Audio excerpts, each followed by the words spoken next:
Hello guys, welcome back एक बार फिर से फार्मासाइरा क्लासेस। गाइस, हमने कल cholinergic drug, anti cholinergic drug के बारे में पढ़ लिया था। आज की हमारी टॉपिक क्या है गाइस? Adrenergic drug. क्या है गाइस? Adrenergic drug.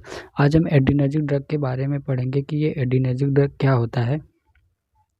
तो गाइस, जो हमने कोलिनर्जिक और एंटी कोलिनर्जिक ड्रग पढ़ा था वो पैरासिम्पैथेटिक के बेस्ड पे था, लेकिन जो एड्रीनर्जिक ड्रग है ये गाइस क्या है, ये सिंपैथेटिक नर्वस सिस्टम पे काम करता है। गाइस, किस पे काम करता है? सिंपैथेटिक नर्वस सिस्टम पे काम करता है। मैंने अपने कोलिनर्ज चैप्टर 2 के पहले वीडियो में बताया था कि पैरासिम्पैथेटिक और सिंपैथेटिक नर्वस सिस्टम क्या होते हैं। अगर आपने उसे नहीं देखा है तो जाके देख लीजिए। अगर आप सिंपैथेटिक नर्वस सिस्टम के बारे में जान रहे हैं तो आपको एड्रीनर्जिक ड्रग पढ़ने में बिल्कुल आसानी होगी, आप आसानी से समझ सकते हैं। ओके गाइज, तो हम देखते हैं कि एड्रीनर्जिक ड्रग क्या होता है। गाइज, ऐसे ड्रग जो क्या करते हैं, सिमिलर एक्शन प्रोड्यूस करते हैं एड्रेनलिन के। एडीआर मतलब क्या होता है गाइज? एडीआर मतलब होता है एड्रेनलिन यहाँ पे। या फिर क्या करते हैं, सिंपैथेटिक नर्वस सिस्टम को स्टिमुलेट करने का काम करते हैं। तो गाइज, ऐसे ड्रग जो क्या करते हैं, एड्रेनलिन के सिमिलर एक्शन प्रोड्यूस करते हैं या फिर सिंपैथेटिक नर्वस सिस्टम को स्टिमुलेट करने का काम करते हैं, ऐसे ड्रग को हम क्या बोलते हैं? एड्रेनर्जिक ड्रग बोलते हैं। ओके गाइज, समझ में आया गाइस कि एनर्जिक ड्रग क्या होता है? जो एड्रेनलिन की समान काम करे और सिंपैथेटिक नर्वस सिस्टम को स्टिमुलेट कर दे, उसे हम क्या बोलते हैं? Adrenergic drug. एड्रेनर्जिक ड्रग कितने प्रकार का होता है गाइस? एड्रेनर्जिक जो ड्रग होता है वो 3 प्रकार का होता है। एक डायरेक्ट सिंपैथोमाइमेटिक होता है, एक इनडायरेक्ट सिंपैथोमाइमेटिक होता है और एक मिक्स्ड एक्शन होता है। सिंपैथोमाइमेटिक क्यों बोल रहे हैं गाइस? क्योंकि ये सिंपैथेटिक नर्वस सिस्टम पर काम करता है, इसलिए हम सिंपैथोमाइमेटिक कहते हैं। अब यहाँ पे क्या लिखा है गाइस? यहाँ पे जो है माइमेटिक्स, माइमेटिक्स मतलब क्या होता है? नकल करना, कॉपी करना। यानी कि जो एड्रेनर्जिक ड्रग होगा वो सिंपैथेटिक नर्वस सिस्टम की तरह काम करेगा, सेम उसी की तरह एक्टिविटी शो करेगा, इसलिए इसे हम क्या बोल रहे हैं? सिंपैथेटो माइमेटिक। ओके गाइस, तो एड्रेनर्जिक को हम एक और क्या बोल सकते हैं? सिंपैथेटोमाइमेटिक ड्रग। ओके, तो हम देखते हैं कि डायरेक्ट सिंपैथोमाइमेटिक क्या होता है। ऐसे एड्रेनर्जिक ड्रग जो क्या होते हैं, डायरेक्टली एक क्या करते हैं, बाइंड कर जाते हैं अल्फा या बीटा से। अल्फा बीटा रिसेप्टर क्या होता है? ये एड्रेनो रिसेप्टर होता है। जो एड्रेनो रिसेप्टर होता है 2 प्रकार के होते हैं, एक अल्फा होता है और दूसरा क्या होता है? बीटा होता है। अभी मैं इस रिसेप्टर के बारे में आपको बता रहा हूँ कि ये रिसेप्टर क्या क्या होते हैं। जब आप रिसेप्टर के बारे में जान जाएंगे तो आपको एड्रेनर्जिक ड्रग बिल्कुल इजी लगेगा और आगे भी आपको काम आएगा रिसेप्टर के बारे में। तो अभी मैं बता रहा हूँ। तो जो ऐसे ड्रग जो क्या हो, अल्फा रिसेप्टर और बीटा रिसेप्टर से डायरेक्टली बाइंड कर जाए और अपनी एक्टिविटी को शो करे, उसे हम क्या बोलते हैं? Directly sympathomimetic drug. ओके, दूसरा क्या होता है? Indirect sympathomimetic. अभी इनडायरेक्ट सिंपैथोमाइमेटिक क्या होता है गाइज? ये क्या करते हैं, डायरेक्टली बाइंड ना करके जो एड्रेनर्जिक न्यूरॉन होते हैं, जितने टाइप के ड्रग होते हैं, कैटेगरी होती है, उतने टाइप के न्यूरॉन्स भी होती है अलग अलग न्यूरोट्रांसमीटर के लिए। ओके, तो ये एड्रेनर्जिक न्यूरॉन्स जो होता है उससे क्या करता है, जो रिलीज कराता है नॉर एड्रेनलिन को। जो नॉर एड्रेनलिन होता है वो आगे जाके एड्रेनलिन में कन्वर्ट हो जाता है। ठीक है, तो ऐसे ड्रग जो एड्रेनर्जिक न्यूरॉन से नॉन एड्रेनलिन को रिलीज कराए और अपने एक्टिविटी को शो करे, उसे हम क्या बोलेंगे? Indirect sympathomimetic adrenergic drug. Okay guys, और क्या होता है? Mixed action sympathomimetic. ये क्या होता है? दोनों की तरह काम करेगा। एक क्या करेगा, डायरेक्ट की तरह काम करेगा, या फिर क्या करेगा, इनडायरेक्ट की तरह। जहाँ पे जैसी आवश्यकता होगी उसी तरह से ये मिक्स्ड एक्शन अपना काम को शो करेगा। ये क्या करता है, या तो डायरेक्टली बाइंड कर लेगा या फिर जो एड्रेनलिन है उसे रिलीज कराने का काम करेगा। तो गाइज, आपको एड्रेनर्जिक ड्रग समझ में आया क्या होता है? ये क्या करता है, सिमिलर एक्शन प्रोड्यूस करता है एड्रेनलिन के या फिर सिंपैथेटिक नर्वस सिस्टम की एक्टिविटी को बढ़ा देता है। 3 प्रकार का होता है, एक डायरेक्ट होता है, एक क्या होता है इनडायरेक्ट होता है, एक क्या होता है मिक्स्ड एक्शन शो करता है। ओके, डायरेक्ट क्या होता है, डायरेक्टली रिसेप्टर से बाइंड करेगा। इनडायरेक्ट क्या होता है, एड्रेनर्जिक न्यूरॉन से एड्रेनलिन रिलीज कराएगा। और मिक्स क्या होता है, ये या तो डायरेक्ट बाइंड कर जाएगा या फिर क्या करेगा, एड्रेनलिन हार्मोन को सिक्रेशन कराएगा। ओके गाइस, तो आगे देखते हैं इसके रिसेप्टर के बारे में, थोड़ा सा जान लेते हैं कि रिसेप्टर क्या होता है। तो गाइस, ये क्या है, हमारा एड्रेनर्जिक रिसेप्टर है। और एड्रेनर्जिक रिसेप्टर देखते हैं क्या होता है। जो एड्रेनर्जिक रिसेप्टर होते हैं वो कितने होते हैं? एक अल्फा रिसेप्टर होता है और एक क्या होता है, बीटा रिसेप्टर होता है। जो अल्फा होते हैं 2 होते हैं, कि क्या होता है, अल्फा 1 होता है और दूसरा क्या होता है, अल्फा 2 होता है। और एक बीटा 1 होता है और क्या होता है, बीटा 2 होता है। ठीक है। अल्फ़ा के दो होते हैं, अल्फ़ा को ऐसे लिखते हैं, ओके, और बीटा को कैसे लिखते हैं, ऐसे लिखते हैं। तो हम देखते हैं अल्फ़ा के alpha one alpha two, beta का बीटा वन और बीटा टू है, ओके गाइस। जो अल्फ़ा वन है वो क्या कराता है, वेसो कॉन्स्ट्रिक्शन, क्या कराता है गाइस, वेसो कॉन्स्ट्रिक्शन कराने का काम करता है। और क्या कराता है, वेसो कॉन्स्ट्रिक्शन मतलब होता है वेसल्स को कॉन्स्ट्रिक्ट करने का काम करता है, उसे सिकोड़ देता है। और क्या करता है, पेरीफेरल रेजिस्टेंस को बढ़ा देता है, ओके। पेरीफेरल रेजिस्टेंस मतलब जो ब्लड फ्लो होता है हमारे बॉडी में, ब्लड फ्लो को क्या करेगा, इंक्रीज कर देगा। और क्या करता है, ब्लड प्रेशर को बढ़ाता है, क्या करेगा, ब्लड प्रेशर को इंक्रीज कर देता है। और क्या करता है, माइड्रियासिस इफेक्ट देता है, जो हमारा आई होता है उसके पुपिल्स को डायलेट कर देगी। और क्या करता है, क्लोजर करता है ब्लैडर इंस्फिक्टर, जो ब्लैडर होता है उसमें क्या होते हैं, वाल्व पाए जाते हैं, उसी वाल्व को इंस्फिक्टर कहते हैं, स्फिंक्टर, उसी को क्लोज कर देता है, यानी कि ज़्यादा लंबे समय तक उसे क्लोज करके रखता है। उसी को बोल रहे हैं कि ये क्या कर रहा है, क्लोजर को इंक्रीज कर दे रहा है। और क्या कर रहा है, पुपिल्स को डायलेट कर रहा है, ब्लड प्रेशर को बढ़ा रहा है, और पेरीफेरल रेजिस्टेंस यानी कि ब्लड फ्लो को बढ़ा रहा है, और वेसल्स को कॉन्ट्रैक्ट कर रहा है। ये किसके काम हो गए गाइस, ये सारे काम हो गए अल्फ़ा वन रिसेप्टर के। अब अल्फ़ा टू रिसेप्टर के गाइस देखते हैं, ये मोस्टली क्या करता है, इनहिबिट करने का काम करता है, सारा इनहिबिट करेगा। किसको इनहिबिट करता है, एक नॉर एपिनेफ्रिन को, एसिटाइलकोलिन को, और किसको करता है, इंसुलिन को। इन सारे चीज़ों को यह क्या करता है, इनहिबिट करने का काम करता है। नॉरएपिनेफ्रिन, एसिटाइलकोलिन और इंसुलिन को क्या करेगा, इनहिबिट कर देगा, ओके गाइस। अब बीटा वन को देखते हैं कि बीटा वन क्या क्या करता है। बीटा वन हार्ट रेट को बढ़ाता है, लिपोलिसिस करता है, यानी कि लिपिड को छोटे छोटे पार्टिकल में ब्रेक डाउन कर देगा। और मायोकार्डियल कॉन्ट्रैक्टिलिटी करता है, यानी कि जो हार्ट मसल्स होता है उसके कॉन्स्ट्रिक्शन को बढ़ा देता है। और रेनिन को बढ़ाता है, रेनिन क्या है गाइज, एक हार्मोन है, इसके सिक्रेशन को बढ़ा देता है। कहाँ से रिलीज होता है गाइज, किडनी से रिलीज होता है। जब आप पढ़ेंगे रेनिन एंजियोटेंसिन सिस्टम के बारे में, रास सिस्टम के बारे में, तो वहाँ पे आपको रेनिन मिलेगा, ओके गाइज। फिल्ट्रेशन में आपको पढ़ने को मिलेगा, जब एब्जॉर्प्शन रीएब्जॉर्प्शन होता है किडनी से, वहाँ पे। तो बीटा वन क्या कर रहा था, हार्ट रेट बढ़ा दिया, लिपोलिसिस किया, लिपिड को तोड़ दिया, हार्ट के कॉन्स्ट्रक्शन को बढ़ा दिया, और रेनिन एंजाइम के सिक्रेशन को बढ़ा रहा है। और बीटा टू क्या कर रहा है गाइस, ये बेसो डायलेशन करा रहा है। अब यहाँ पे देखिए थोड़ा उल्टा है, ये अल्फ़ा वन क्या कर रहा था, जो अल्फ़ा वन कर रहा था वो बीटा टू क्या कर रहा है, उसी का उल्टा काम कर रहा है, ओके गाइज। जो अल्फ़ा वन था वो क्या कर रहा था, बेसल कॉन्स्ट्रिक्शन, और बीटा टू क्या कर रहा है, डायलेशन करा रहा है। ये पेरीफेरल रेजिस्टेंस को डिक्रीज कर रहा है, और अल्फ़ा वन क्या कर रहा है, इंक्रीज कर रहा है। तो ये क्या करेगा, ब्लड फ्लो को डिक्रीज कर देगा। और क्या क्या रहता है, ब्रांको डायलेशन, यानी कि जो ब्रांक्यूल्स है उसे डायलेट करने का काम कर रहा है। और क्या कर रहा है, इंक्रीज ग्लाइकोजिनोलिसिस, यह क्या करता है, जो ग्लाइकोजन होता है उसे ब्रेक डाउन करने का काम करता है। जिस कहाँ पे करता है, मसल्स और लीवर, यानी कि हमारे मसल्स और लीवर में जो ग्लाइकोजन पाया जा रहा है उसे छोटे छोटे पार्टिकल में उसे ब्रेक डाउन कर देगा अलग अलग पार्ट में, ठीक है। और ये ग्लूकोगॉन हार्मोन से जो पैंक्रियास से रिलीज होता है, ठीक है, पैंक्रियास से, तो उससे क्या कर रहा है, इंक्रीज कर रहा है। लेकिन जो अल्फ़ा टू ये क्या कर रहा था, ये जो इंसुलिन था उसे इनहिबिट कर रहा था, ओके गाइस। अब यहाँ पे देखते हैं रिलैक्स यूटेराइन स्मूथ मसल्स, जो यूटेराइन स्मूथ मसल्स है उसे रिलैक्स करने का काम कर रहा है, यानी कि जो फीमेल होती है उसमें जो यूटेरस होता है उसके मसल्स को रिलैक्स कर रहा है, ओके गाइस। तो ये रहा alpha one, alpha two, beta one और बीटा टू रिसेप्टर के बारे में। ये सारी इसकी एक्टिविटी है। अब इन सारी एक्टिविटी को एक बार पढ़ लीजिएगा, समझ लीजिएगा, ओके गाइस। तो आपको इजीली समझ में आ जाएगा ये एडिनर्जिक ड्रग और एंटी एडिनर्जिक ड्रग के बारे में। और ये आपको जगह जगह पे मिलते रहेंगे, जैसे बीटा ब्लॉकर मिल जाएगा, अल्फ़ा ब्लॉकर मिल जाएगा, तो बड़ा कन्फ्यूजन होता है। अगर हम इसके एक्टिविटी को जान रहे हैं, सारे रिसेप्टर की एक्टिविटी को, तो आपको उन ड्रग को पढ़ने में या समझने में बिल्कुल कठिनाई नहीं होगी। जब आप एंटी एड्रिनर्जिक पढ़ेंगे तो ठीक इस बीटा और अल्फ़ा का उल्टा काम हो जाएगा, बिल्कुल अपोजिट वर्क हो जाएगा एंटी एड्रिनर्जिक में। तो गाइस ये क्या दिया है, alpha one, alpha two, beta one, beta two के बारे में दिया है, ठीक है, कि कौन सा जो ड्रग है सबसे ज़्यादा बाइंड कर रहा है। एन फार होता है गाइज नॉर एपिनेफ्रिन, और ई फार होता है एपिनेफ्रिन। तो यहाँ पे देखिए गाइज जो नॉर एपिनेफ्रिन है ज़्यादा बाइंड कर रहा है एपिनेफ्रिन से, अल्फ़ा वन पे, ठीक है।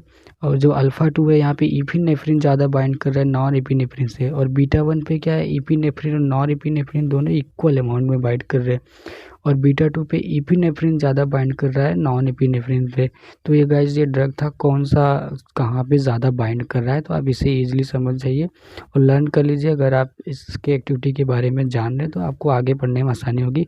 अब गाइस हम देखते हैं कि क्लासिफिकेशन क्या होता है एड्रीनर्जिक ड्रग का, किस कितने भागों में क्लासिफाइड किया गया है। ओके गाइज, तो हम देखते हैं गाइज ये क्या है एड्रीनर्जिक ड्रग। एड्रीनर्जिक ड्रग का क्लासिफिकेशन देखते हैं। ये एड्रीनर्जिक ड्रग को डायरेक्ट, इनडायरेक्ट और मिक्स्ड में डिवाइड किया गया है। अभी मैंने डेफिनेशन में आपको बताया। तो देखते हैं कि जो डायरेक्ट है उसमें कौन कौन से ड्रग आते हैं। तो गाइज एड्रेनलिन आता है, नॉन एड्रेनलिन आता है, आइसोप्रिनालिन, फेनाइलेफ्रिन और सॉल्ब्यूटामॉल आता है। तो ये सारे ड्रग के क्या होते हैं, डायरेक्ट में इन्वॉल्व होते हैं। इनडायरेक्ट में क्या आता है, टायरामाइन आता है और एम्फेटामाइन ड्रग आता है। ओके गाइस, मिक्स्ड कैटेगरी में कौन कौन सी ड्रग आती है, एफेड्रिन आती है, डोपामाइन आती है, मेफेंटरमिन होती है। आप इफेड्रिन और नॉन इफेड्रिन दोनों लिख सकते हैं यहाँ पे। ओके गाइस, तो ये 3 कैटेगरी रही, डायरेक्ट, इनडायरेक्ट और मिस डायरेक्ट एड्रेनर्जिक ड्रग की। तो सारे ड्रग को आप याद कर लीजिए।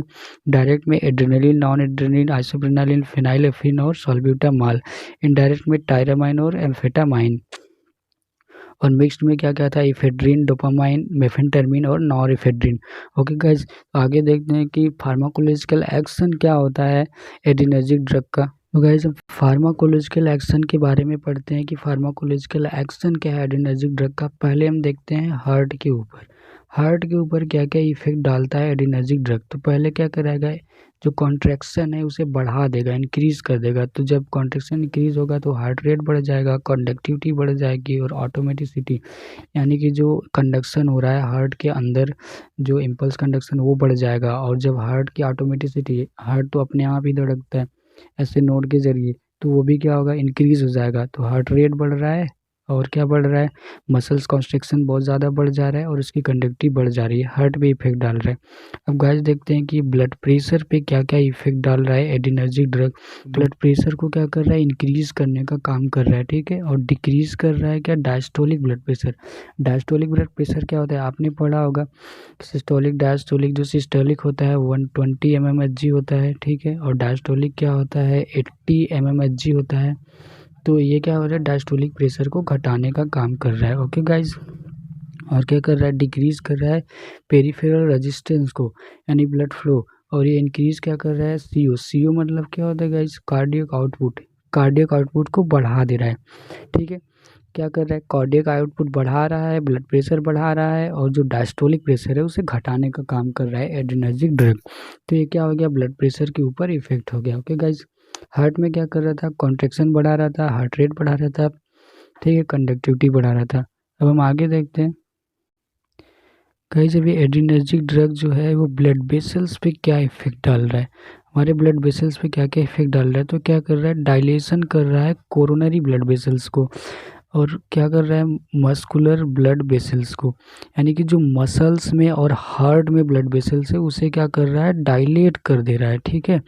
और कॉन्स्ट्रिक्शन कर रहा है विसरल। विसरल मतलब हमारे बॉडी के अंदर जितने भी ऑर्गन है, और क्यूटेनियस स्किन में जो भी ब्लड वेसल्स है उसे क्या कर रहा है, कॉन्स्ट्रिक्ट करने का काम कर रहा है, सिकोड़ रहा है।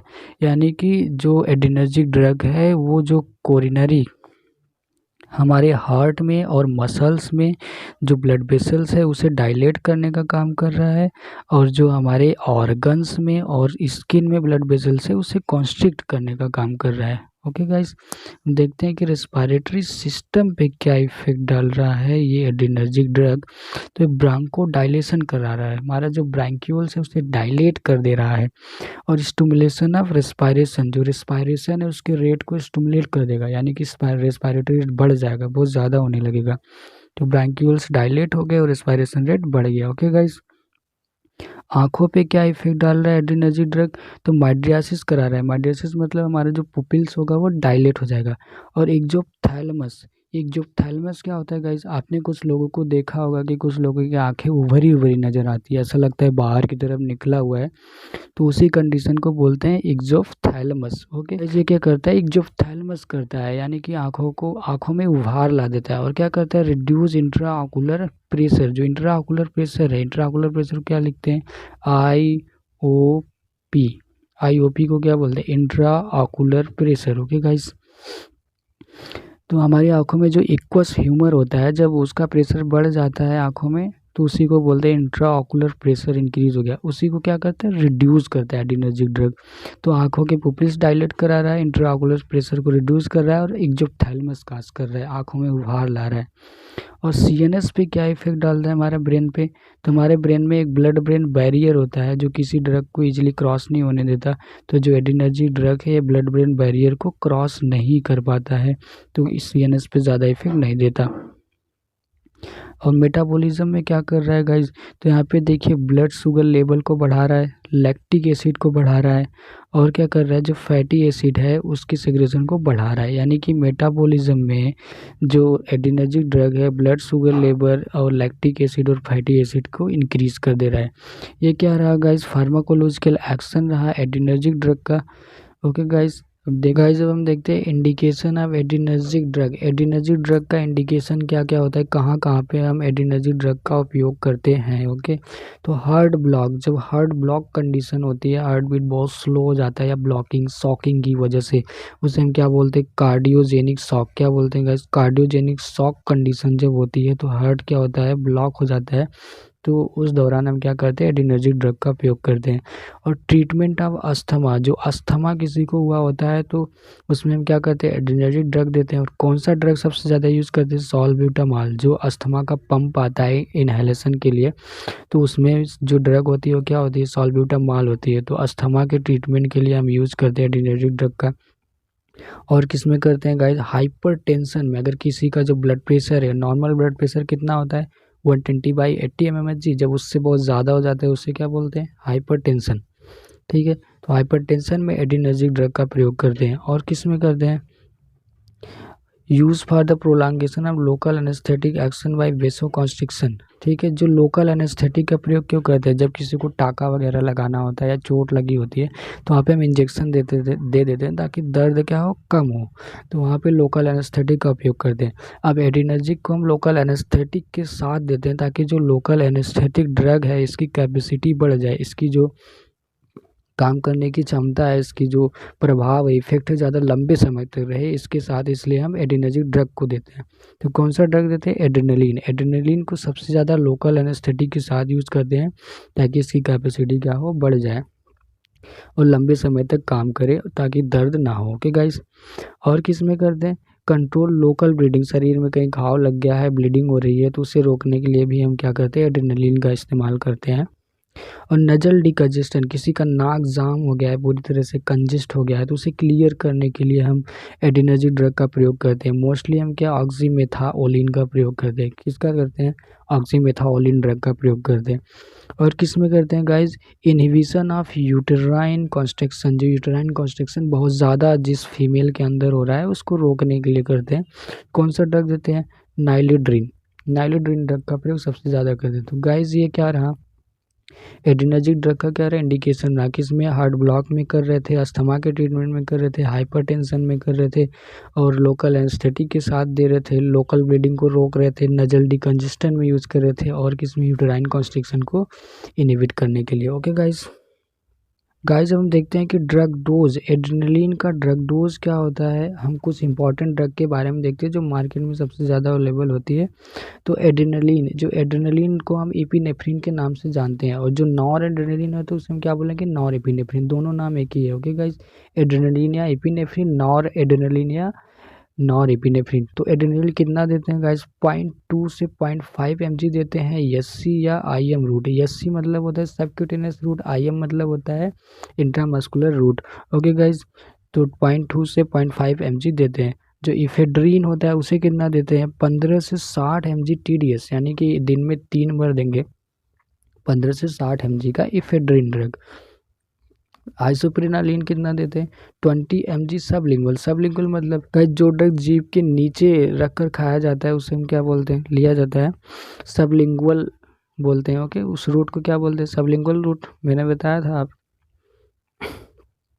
तो आइसोप्रेनालिन कितना देते हैं 20 mg सबलिंगुअल रूट के माध्यम से, या फिर हम कितना देते हैं 1 से 2 mg IM। अगर हम इंट्रामस्कुलर दे रहे हैं, तो कितना देंगे 1 से 2 mg, सबलिंगुअल दे रहे हैं तो 20 mg। ओके गाइस, तो ये क्या रहा, ड्रग डोज रहा एड्रेनर्जिक ड्रग का।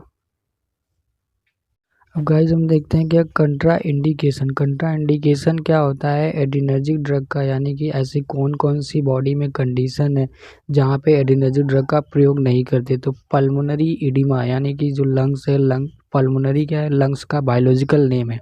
अगर वहाँ पे इडिमा हो जाए, स्वेलिंग हो जाए, जब लिक्विड वगैरह फिल होने लगता है, स्वेल हो जाती है, तो उसी कंडीशन को क्या बोलते हैं, इडिमा बोलते हैं। जब लंग्स में पल्मोनरी इडिमा हो या पल्मोनरी इडिमा कह ले, तो उस कंडीशन में एड्रेनर्जिक ड्रग का प्रयोग बिल्कुल नहीं करते।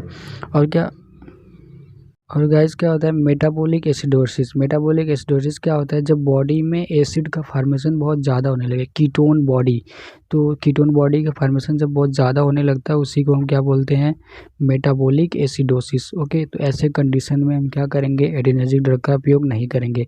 अगर किसी पर्सन को हाइपरटेंशन है तो उससे कंडीशन में हम एड्रेनर्जिक ड्रग का प्रयोग नहीं करेंगे। Okay guys, ischaemic heart disease.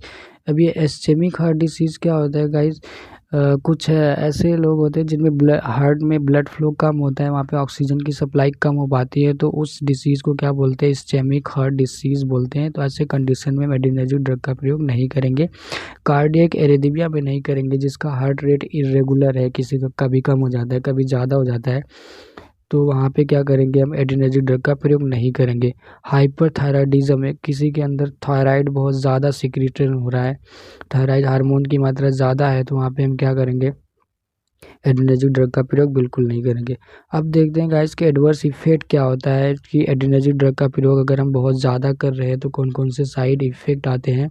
तो हम पहला क्या देखते हैं, एजिटेशन होने लगता है, और क्या होता है, थ्रोम्बिक हेडेक और ट्रेमर होती है, ट्रेमर झटके जैसा या वाइब्रेशन जैसा हेड में फील होता है।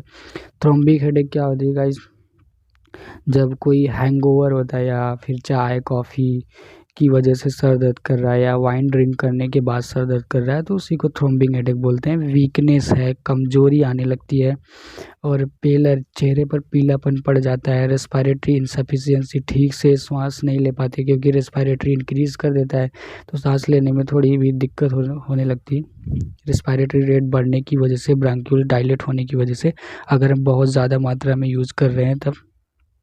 ठीक है गाइज, और सेरिब्रल हेमोरेज, क्योंकि ये ब्लड प्रेशर, हार्ट रेट, हर चीज़ को क्या कर रहा है, इंक्रीज़ कर दे रहा है, तो क्या करेगा ये, सेरिब्रल हेमरेज को बढ़ावा देता है। तो ये एडवर्स इफेक्ट है, जब बहुत ज़्यादा मात्रा में ड्रग का प्रयोग कर रहा है तो क्या क्या होने लगता है, agitation, throbbing headache, tremor, weakness, dizziness, pallor, respiratory insufficiency, cerebral haemorrhage. Okay guys, तो ऐसे कंडीशंस डेवलप होने लगते हैं हमारे बॉडी में। तो गाइज ये रहा आपका एड्रेनर्जिक ड्रग यहाँ पे समाप्त। जितने भी फंक्शन आपने एड्रेनर्जिक ड्रग में पढ़ा, इन सब का अपोजिट एक्टिविटी हो जाएगी एंटी एड्रेनर्जिक में। मिलते हैं नेक्स्ट वीडियो में एंटी एड्रेनर्जिक के साथ, तब तक के लिए थैंक यू गाइज।